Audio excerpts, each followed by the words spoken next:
Guidance నేను మీ మాధురి. ఈరోజు మనం తాడిబండ హనుమాన్ టెంపుల్ దగ్గర ఉన్నాము. దాదాపు 150 సంవత్సరాల చరిత్ర గల ఈ టెంపుల్లో ఎలాంటి కైంకర్యాలు జరుగుతూ ఉంటాయి, స్వామివారికి ఎలాంటి ప్రత్యేక పూజలు జరుగుతూ ఉంటాయి, ఇవన్నీ డీటెయిల్గా తెలుసుకుందాం పదండి.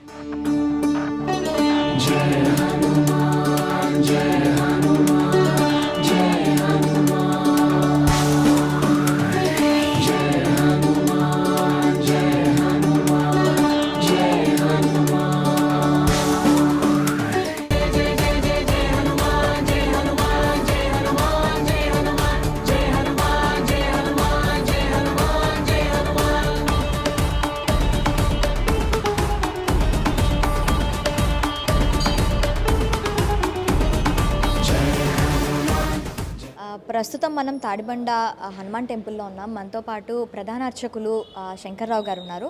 ఆయన్ని అడిగి ఇక్కడ అసలు టెంపుల్ హిస్టరీ ఏంటి, టెంపుల్ ఎప్పుడు ఇక్కడ ఇదైంది, ఎప్పుడు దీన్ని గుర్తించారు, ఇది డెవలప్మెంట్ ఎలాంటి ఉన్నాయి, ఇంకా ఇక్కడ ఎలాంటి కైంకర్యాలు జరుగుతాయి, స్వామివారికి ప్రత్యేక పూజలు ఎలాంటివి ఉంటాయి, ఇవన్నీ కూడా అడిగి తెలుసుకుందాం. నమస్తే అండి సార్. ఇప్పుడు తాడిబండ హనుమాన్ టెంపుల్ అంటే చాలా ప్రఖ్యాత ఉన్నది. కాకపోతే ఇది ఎప్పుడు ఇక్కడ స్వామివారిని గుర్తించడం జరిగింది, ఇది మనకి స్వయంభూ అని చెప్పి అంటూ ఉంటారు. సో ఇది ఎప్పుడు దీన్ని గుర్తించడం జరిగింది? 1928లో మనకి స్వామివారు వెలిసినట్టుగా మనం గుర్తించాం. అయితే స్వామివారు ఏంటంటే వీరాంజనేయ స్వామిగా వెలిశారు. మనకి గణపతి పక్కన కనబడతాడు. గణపతి సహితంగా వీరాంజనేయ స్వామి ఇక్కడ వెలిశారు. అక్కడ నుంచి ఈ స్థలం అంతా ఏంటంటే వేరే వాళ్ళది. వాళ్ళు ఏంటంటే మేము దేవుడికే డొనేట్ చేస్తాము అని చెప్పి వాళ్ళు దేవుడికి డొనేట్ చేస్తే దాన్ని వచ్చిన రేకులు షెడ్ వేసి దాన్ని అట్లా అంచెలంచెలుగా అందరూ చందాలు వేసుకుంటూ ఈ రోజు నాడు ఈ గుడికి ఈ ఆకారాన్ని తీసుకొని వచ్చారు. ఇక్కడ స్వామివారికి ఏంది అని అంటే శనివారం మంగళవారం ప్రత్యేక పూజలు చేస్తాము. అట్లానే ప్రతిరోజు కూడా స్వామివారికి అభిషేకము, సింధూర అలంకారము ఉంటుంది, పూల అలంకరణ కూడా ఉంటుంది. శనివారం మంగళవారం ఏంటంటే బంగారు కవచం కానీ వెండి కవచం కానీ పెడతాము. దానికి తగినట్టుగా ఆ రోజు అలంకరణ అవన్నీ చేస్తాం అన్నమాట. ఆ రోజు ఏంటంటే స్వామివారికి ప్రసాదాలు భోగాలు అవన్నీ ఉంటాయి, భక్తులు బుక్ చేసుకుంటారు. అట్లానే ఇక్కడ ప్రసాదము వితరణ అమ్మకం ఉండదు. స్వామివారి ఎంతమంది భక్తులు వచ్చినా సరే వాళ్ళకి ఉచితంగానే ప్రసాదం పంచుతాం. అట్లానే ఏంటంటే ఇక్కడ ఎవరైనా సరే భక్తులు వాళ్ళ కోరికలు తీర్చాలి అని అంటే ముడుపు అని ఉంటుంది. ఇది నేను 38 సంవత్సరాలుగా ఈ గుడిలో చూస్తున్నా. అంతకుముందు నుంచి ఇది ప్రతీక. ఈ గుడి పుట్టిన దగ్గర నుంచి అదే కోరికలు జరుగుతున్నాయని. ఇక్కడ ముడుపు కట్టిన 40 రోజుల్లో స్వామివారు వాళ్ళ కోరిన కోరికల్ని తీరుస్తాడు అన్నది అది గొప్ప నమ్మకం.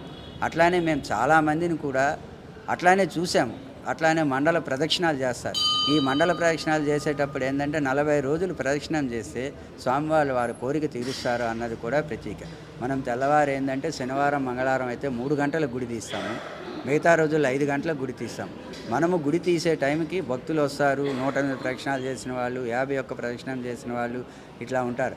వాళ్ళందరూ ప్రదక్షిణాలు చేసుకుంటూ స్వామివారికి వేడుకుంటారు. వాళ్ళు 40 రోజులు ప్రదక్షిణం చేసి పూజకు వచ్చేసరికి అయ్యా మేము ప్రదక్షిణం చేసుకున్నాము, మా కోరిక తీరింది అని మాతోటే చెప్పిన సందర్భాలు చాలా ఉంటుంది. అట్లానే మన జంట నగరాల్లో వాహన పూజలకి ప్రత్యేకత. ఈ వాహన పూజలు ఏంటంటే ఈ జంట నగరాలు ఎక్కడ కూడా వెహికల్ తీసుకున్నా సరే ఇక్కడికి వచ్చి కంపల్సరీగా పూజ చేసుకున్నాకనే వాళ్ళు బయటకు వెహికల్ తీస్తారన్నమాట. అది ఒక ప్రత్యేకత ఉన్నది. ఓకే, ఇక్కడ స్వామివారి కైంకర్యాలలో ముఖ్యంగా మీరు ఇందాక చెప్పినట్లు పూర్వభద్ర నక్షత్రానికి సంబంధించి ఎలాంటి అలంకరణలు ఉంటాయి, ఎలాంటి ప్రత్యేక పూజలు ఉంటాయి? ఇక్కడ మనము స్వామివారికి ప్రతిరోజు ఉదయాన్నే అభిషేకం చేసిన తర్వాత మనము చక్కెర పొంగల్ కానీ, బెల్లం పొంగల్ కానీ, రవ కేసరి కానీ, దద్దోజనం కానీ ఉదయం నైవేద్యం ఉంటుంది. మళ్ళీ మధ్యాహ్నం 11:30కి ఆరతి ఇచ్చేటప్పుడు మళ్ళీ బెల్లం పొంగల్ కానీ, చక్కెర పొంగల్ కానీ నైవేద్యం ఉంటుంది. రాత్రికి మళ్ళీ నైవేద్యం రాత్రి 8:30 గుడి బంద్ అయినప్పుడు. కానీ ప్రత్యేకంగా శనివారం మంగళవారం నాడు 9 రకాల ప్రసాదాలు స్వామివారికి నైవేద్యాలు ఉదయం ఉంటుంది, మళ్ళీ మధ్యాహ్నం ఉంటుంది, రాత్రికి ఉంటుంది. పూర్వభాద్ర స్వామివారి జన్మ నక్షత్రం. ఆ రోజు నాడు ఏంటంటే ఇంతకుముందు మామూలుగా ఉండేది, కానీ మనకి గుడి ఎండోమెంట్ తీసుకున్న తర్వాత వచ్చే ఈవో మనకి కన్వీనియంట్గా ఉండి స్వామివారికి పూర్వభాద్ర నక్షత్రానికి కాబట్టి ప్రత్యేకంగా ఏదైనా మనం ప్రతి నెల చేయాలి అని ఆమె చెప్పడము, మేము కూడా దానికి సరే అనడం వలన స్వామివారికి మన్య సూక్తం అంటే చాలా ఇష్టం. మన్య సూక్తం ఒక్కసారి స్వామివారి ముందర నిలబడి మనం చెబితే మనము చేసుకున్న పాపాలన్నీ పటాపంచలైపోయి అట్లాగనే మనకి ఏది కావాలంటే అది స్వామివారు మన ఎదురుగుండా ఉండి మనకు ఆశీర్వదిస్తూ ఉంటారు. అందుకు మన్యసూక్త హోమం పెడదాము అని చెప్పి ప్రతి పూర్వభాద్రకి మన్యసూక్త హోమం ఉంటుంది. అట్లానే ఏంటంటే ఒక్కొక్క పూర్వభాద్రకి స్వామివారికి ఒక్కొక్క రకమైన అలంకారం, తమలపాకుల అలంకారం అని, తులసి అలంకారం అని, తర్వాత చామంతుల అలంకారం అని, స్వామివారికి వడల ఇష్టం అలాగని వడల అలంకారం అని, ఇక మొత్తం మనకి ఎన్ని అయితే ఉంటాయో అన్ని రకాల అలంకారాలు, స్వామివారికి పండ్లతో అలంకారము, ఇట్లా ఒక్కొక్కటి విశేషంగా చేస్తామన్నమాట. అట్లానే భక్తులు ఏంది అని అంటే ఇన్నాళ్ళు వాళ్ళకి అందుబాటులో లేదు, ఇప్పుడు అందుబాటులోకి వచ్చింది కాబట్టి అభిషేకం చేసుకునే భక్తులు ఆ అభిషేకానికి వస్తున్నారు, హోమం చేసుకునే భక్తులు హోమానికి వస్తున్నారు. అలాగే అలంకారానికి వచ్చే భక్తులు కూడా అలంకారం మేము ఈ నెలలో చేయిస్తామంటే మేము ఈ నెలలో చేయిస్తామని చెప్పేసి వస్తున్నారు. అయితే ఇవన్నీ ఏంటంటే మాకు దేవాలయ అధికారులు మాకు కోఆపరేషన్ చేయడము, మేము ఈ అలంకారాలు చేస్తూ ఉండడము ఇవన్నీ ఒక ఎత్తు అయితే, ఈ అలంకారాలని మీడియా వాళ్ళు ప్రత్యేకంగా వచ్చి ఈ అలంకారాలని భక్తులకు చూపించి ఈ దేవస్థానం యొక్క ప్రత్యేకత ఇదని చెప్పడం వల్ల కూడా ఇంకా భక్తులు బాగా, మేము మొన్న టీవీలో చూసామండి, చాలా అలంకరణ బాగుందండి, ఆ అలంకారం మేము చేసుకుంటే బాగుంటుంది. ఇట్లా మీడియా వాళ్ళు కూడా స్వామివారి యొక్క గొప్పదనాన్ని గుర్తించి వాళ్ళు ప్రజల్లోకి తీసుకొని వెళ్ళారు. కాబట్టి స్వామివారికి ఎటువంటి లోటు లేకుండా ప్రతి పూర్వభాద్రకి ఒక్కొక్క రకమైన, ఒకరోజు అరటి చెట్లు గంధమాదన దీంట్లో ఉండాలని చెప్పి స్వామివారికి ఒకరోజు మొత్తం దేవాలయంలో అరటి చెట్ల అలంకారం. అట్లాగే ఏంటంటే ఆయనకి ఏమైతే ఇష్టం ఉంటాయో అన్ని రకాలతోటి స్వామివారికి ప్రతి పూర్వభాద్రకి అలంకారం చేస్తాం. అలంకారం చేసిన తర్వాత వచ్చే భక్తులకి ప్రసాదాలు ఇస్తాము, ఎవరైతే చేయించుకున్నారో వాళ్ళకి. అలాగనే గుడికి దేవాలయానికి వచ్చే ప్రతి భక్తుడికి ఉచితంగానే ప్రసాదం పెడతాం. ఇది ఈ దేవాలయం యొక్క ప్రత్యేకత. ఇక్కడ మనకి చుట్టూరుతా కూడాను పెయింటింగ్స్ ఉన్నాయి. ఈ పెయింటింగ్స్ వెనకాతల కూడాను ఒక ఇది కథ స్టోరీ దాగి ఉందని చెప్తూ అన్నారు. ఇవి సుందరకాండ నుంచి తీసుకున్న ఘట్టాలా లేకపోతే వేరే ఎక్కడి నుంచైనా తీసుకున్న ఘట్టాలా? స్వామివారు జీవిత చరిత్ర అంటే జనరల్గా మనం ఆంజనేయ స్వామి అంటే రామాయణం అనుకుంటాం. ఎందుకంటే రాముడికి ఆంజనేయ స్వామికి ఉన్న అవినాభావ సంబంధం వల్ల ఏంటంటే ఆంజనేయ స్వామి రామాయణం అంటాం. కానీ ఆంజనేయ స్వామి జీవిత చరిత్ర పూర్తిగా తెలుసుకోవాలి అనుకున్న వాళ్ళు ఎవరైనా సరే పరాశర సంహిత అనే ఒక గ్రంథం ఉన్నది. ఆ గ్రంథము 18 వాల్యూమ్స్ ఉంటాయన్నమాట. ఆ గ్రంథంలోని చూస్తే మనకి స్వామివారి యొక్క మొత్తం జీవిత చరిత్ర మనకి తెలుస్తుంది. అట్లానే ఈ దేవాలయానికి వచ్చిన తర్వాత ఉష్ణవాహనం, ఉష్ణం అంటే ఒంటె, ఉష్ణవాహనము ఎందుకు పెట్టారని చాలామంది భక్తులు అడుగుతారు. ఉష్ణవాహనము స్వామివారికి వాహనము. ఎందుకు ఉష్ణ అనే చాలామంది ఏంటంటే గజవాహనం ఉంటుంది, అంశవాహనం అంటే ఒంటె, గజవాహనం ఉంటుంది, అంశవాహనం ఉంటుంది, గరుడ వాహనం ఉంటుంది. ఉష్ణవాహనం చూడలేదు. ఉష్ణవాహనం అంటే స్వామివారు ఆంజనేయ స్వామి అంటే వాయువేగం, వాయుదేవుడు పుత్రుడు వాయువేగంతో ప్రయాణిస్తూ ఉంటాడు. ఆ వాయువేగంతో ప్రయాణించినప్పుడు నేను స్మరించుకుంటే స్వామివారు గాలిలో వచ్చి రాను, మనకు గాలి కనబడదు. అట్లానే స్వామివారు వచ్చి వెళ్ళిపోయారంటే నేను వచ్చిన వెళ్ళిపోయాను అంటారు. కానీ గాలి మనకు కనబడుతూ స్వామివారిని మనం చూడలేము. అందుకు ఒక భక్తుడు ఆయన గురించి తపస్సు చేసి, స్వామి నువ్వు వాయువేగంతో వచ్చిపోతుంటే నిన్ను కనులారా వీక్షించాలంటే భక్తుడి వశం కావట్లేదు, కాబట్టి నువ్వు అతి నెమ్మదిగా నడిచే దీని మీద వస్తే, జంతువు మీద వస్తే, వాహనం మీద మిమ్మల్ని కనులారా తరిస్తాము అని చెప్పి భక్తుడు కోరుతాడు. ఆ కోరిక మీద అతి నెమ్మదిగా నడిచే వాహనము ఒంటె. అయితే మనం తాబేలు కూడా ఉంటుంది అని, అది కూడా నెమ్మదిగా నడుస్తుంది అని అందరూ కొంతమంది క్రాస్ చేశారు. కాకపోతే ఏంటంటే అది ద్విచరము, అవతల అటు ఉంటుంది, యువతలు ఇటు ఉంటుంది. కానీ ఈ ఒంటె అన్నది ఇటు పక్కనే, ఎంత ఇసుకలోనైనా సరే ఎక్కడైనా సరే నిదానంగా దాని యొక్క పద్ధతిగా అది చేసుకుంటూ వెళ్తుంది. కాబట్టి ఒంటెని వాహనంగా చేసుకొని స్వామివారికి కళ్యాణమైంది. కళ్యాణము అదేంది, బ్రహ్మచారి కదా అంటారు. ఎప్పుడైనా సరే మగవాడి జీవితంలో 3 దశలు ఉంటాయి. ఆ 3 దశలు ఏంది అనంటే బ్రహ్మచారి, గృహస్థ బ్రహ్మచారి, సంసారి. బ్రహ్మచారి అంటే పూర్తిగా పెళ్లి చేసుకునేవాడు, గూటక బ్రహ్మచారి అని కూడా అంటారు వాళ్ళని.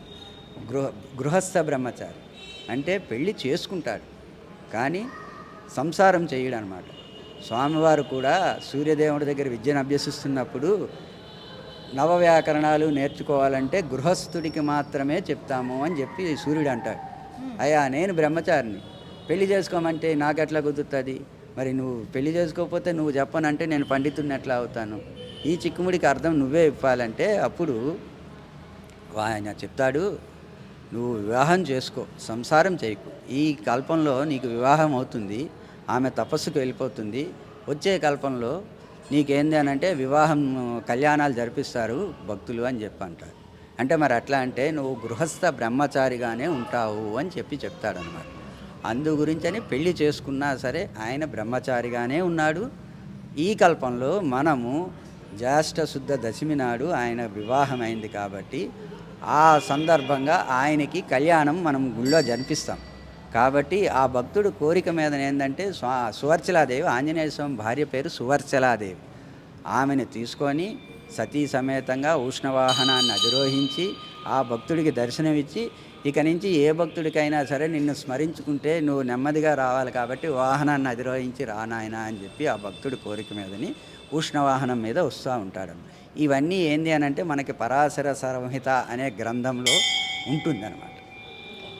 థ్యాంక్ యూ అండి, థ్యాంక్ యూ వెరీ మచ్. చూశారు కదా, టెంపుల్ విశేషాలతో పాటు మనకి తెలియని ఆంజనేయ స్వామి వారి ఎన్నో వృత్తాంతాలు. ఆయన మనకి బ్రహ్మచారిగానే తెలుసు, కాకపోతే గృహస్థు బ్రహ్మచారి అని ఈరోజు మనం తెలుసుకోగలిగాం. స్వామి జనవరి 22 ఇక్కడ మనకి అయోధ్యలో రామ ప్రాణప్రతిష్ఠ జరుగుతుంది. మరి దానికి సంబంధించి మన దగ్గర ఇక్కడ గుడిలో కానీ అక్కడ అయోధ్యలో కానీ ఎలాంటి కైంకర్యాలు నిర్వహించబోతున్నారు? మనకి ఇక్కడ గుడిలో అంటే మరి రాముల వారి ప్రతిష్ట అన్నప్పుడు ఆయన శిష్యుడు కాబట్టి ఆంజనేయ స్వామి ఆయన మొదలే గెంతుతాడు. మరి గురువుగారి ప్రాణప్రతిష్ఠ అన్నప్పుడు ఇంకా శిష్యుడు ఆగుతాడా? ఇంకా గెంతుతానే ఉంటాడు. అందుకే మొన్న ఎవరో భక్తుడు, ఆ భక్తుడు ఈ భక్తుడిని, ఈ గురువుగారిని నమ్ముకుంటే ఈ గురువుగారు ఆ గురువుగారి దగ్గరికి ఏంటంటే లడ్డు 1265 కిలోల లడ్డూని ఒక భక్తుడు తయారు చేసి ఆంజనేయ స్వామి గుడి దగ్గర నుంచి మేము యాత్ర ప్రారంభిస్తాం. ఎందుకు అన్నారంటే ఆయనకి మన తాడబందు గుడి అంటేనే ఆయనకి ఇష్టమట. అంచేత ఆయన ఆ లడ్డూని తెచ్చి మనకిక్కడ పెడితే ఇక్కడి నుంచి స్వామివారు ఏంటంటే మా గురువుగారికి నేను చేరుస్తాను, మీరు చేర్చేది అని చెప్పి ఆయన నేను కాపలా వస్తానని చెప్పి ఈయన వెళ్ళి లడ్డూని అక్కడ చేరుస్తున్నాడు అనమాట. అంచేత ఏంటి అని అంటే రకరకాల మంది భక్తులు, అది ఏమైనా చిన్న కార్యక్రమం కాదు కాబట్టి ఎవరికి తోచిన విధంగా వాళ్ళు తీసుకొని వెళ్తున్నారు, ఎవరు ఉడతా భక్తిగా వాళ్ళు చేస్తున్నారు. అయితే ఆ కార్యక్రమంలోని మా స్వామివారు మాకు ఆదేశించింది ఏంది అని అంటే మనందరం అనుకుంటాం మేము చేస్తూనే ఉంటాం, మనం చేయట్లేదు. ఆయన స్వామివారు మాకు ఇచ్చింది ఏంది అని అంటే, బాబు మా గురువుగారి ప్రాణప్రతిష్ఠ జరుగుతుంది, మన గుళ్ళో కూడా ఏదైనా చేయాలి కాబట్టి కార్యక్రమాలు పెట్టండి, ఏదైనా చేద్దాము అని మా గురువుగారు మాకు చెప్తున్నారంటే ఆయన డైరెక్ట్గా వచ్చి చెప్పరు, ఎవరి ద్వారా ఆదేశం వస్తుంది. మాకు ఆదేశాన్ని అనుసరించి ఆ రోజు ఏంటంటే ఉదయం ఈయనకి ఇష్టమైన మణిసూక్తంతో అభిషేకం, ఈయనకి బలం రావాలి కదా, మళ్ళీ గురువుగారి కార్యక్రమంలో డ్యాన్స్ చేయాలంటే ఈయనకి బలం రావాలి కాబట్టి ఈయనకి మణిసూక్తంతో అభిషేకం చేసి, అట్లానే ఏంటంటే రామనామ సంకీర్తన చేసి అభిషేకం అవగానే రామనామ సంకీర్తన పెట్టి, అట్లానే వాళ్ళ గురువుగారికి ఇష్టమైన తులసి దళాలతో ఈయనకి అర్చన చేసి, అట్లానే సాయంత్రం ఏంది అని అంటే సుందరాకాండ సహితంగా రామనామ సంకీర్తన అని ఒక కార్యక్రమం పెట్టి, ఆ కార్యక్రమాన్ని కూడా స్వామి భక్తులందరికీ వీణులుగా వినిపించాలని మేము ఆ రకంగా ఇక్కడ కార్యక్రమాలు పెట్టాం. అయితే జనరల్గా మా టైమింగ్స్ ఏంటంటే ఉదయం 5 గంటల నుంచి 11:30, సాయంత్రం 4:30 నుంచి 4 గంటల నుంచి రాత్రి 8:30కి మేము బంద్ చేస్తాం.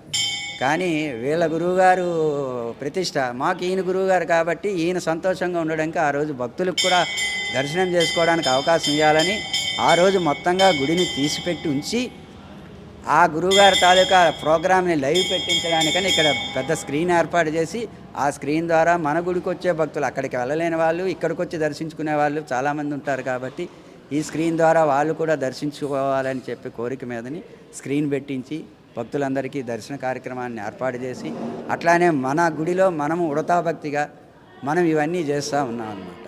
ఇది మేము మా గుడిలో శ్రీరామ అయోధ్యలో ప్రతిష్ఠ కార్యక్రమం తరఫులో మా గుడి నుంచి మేము చేస్తున్న ఈ చిన్న కార్యక్రమం అన్నమాట. అయితే ఇప్పుడు ఆ రోజు బాలరాముడికి ప్రతిష్ఠ కాబట్టి ఇంకా ఎలాంటి కార్యక్రమాలు ఉండబోతున్నాయి? ఆ రోజు నాడు చాలామంది, అది మనము మాటలలో చెప్పాలనేటటువంటి కార్యక్రమం. అట్లానే నేను చెప్పడానికైనా మీరు అడగడానికైనా మనకే మాటలు వణుకుతున్నాయి. ఎందుకంటే ఆ నామం తలుచుకుంటేనే మనలో ఒక వైబ్రేషన్ వచ్చేస్తుంది. మనం అది ఏంది అని అంటే వరల్డ్ వైడ్గా జనాలు ప్రపంచ భక్తులు వస్తున్నారు.